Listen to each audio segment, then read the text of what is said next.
সালাম ও শুভেচ্ছা সবাইকে। আরেকটি মজার রেসিপি নিয়ে চলে আসলাম।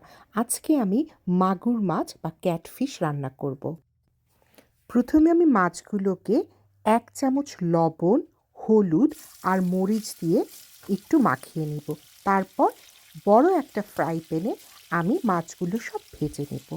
অন্যদিকে আমি ব্লেন্ডার নিয়ে সেখানে প্রায় ৩টা পেঁয়াজ, ২-৩ কোয়া রসুন আর ১ চা চামচ পরিমাণ আদা আমি ব্লেন্ড করে নিব। মাছগুলোকে একদম পোড়া পোড়া করে ভাজবো না, হালকা একটু ভেজে উল্টে পাল্টে আমি উঠিয়ে নিব।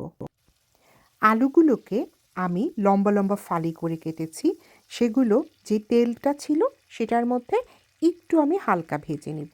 যেহেতু আমার ফ্রাই প্যানটা অনেক বড় ছিল, এজন্য আমি যেটা ব্লেন্ড করে নিয়েছিলাম ওটা আমি এক সাইডে রেখে কষিয়ে ফেলবো।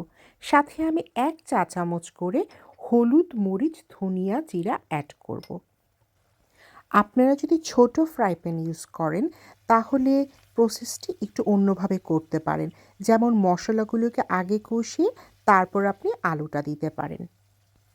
মশলাটা কষানো হয়ে গেলে তারপর আমি প্রায় আধা লিটার পানি আমি এখানে দিয়ে দেব।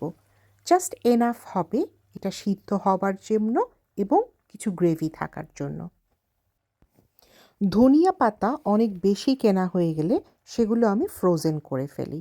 এখানে আমি সেই ফ্রোজেন ধনিয়া পাতাটা ইউজ করেছি।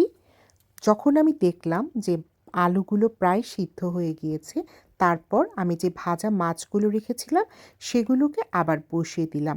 তারপর কাঁচামরিচ ফালি করে রেখে এর উপরে দিয়ে দিলাম, আর সাথে আমি একটু ধনিয়া পাতা আর আমি এখানে সরিষার তেল দিয়ে দিলাম।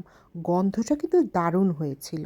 তারপর একে একে করে একটা পাত্রে আমি মাছ এবং আলু এবং ঝোল উঠিয়ে রেখেছি। দেখুন তো কেমন লাগছে? আমার কিন্তু দারুণ লেগেছে। অনেক দিন পর এরকম আমি মাগুর মাছ খেলাম ইংল্যান্ডে।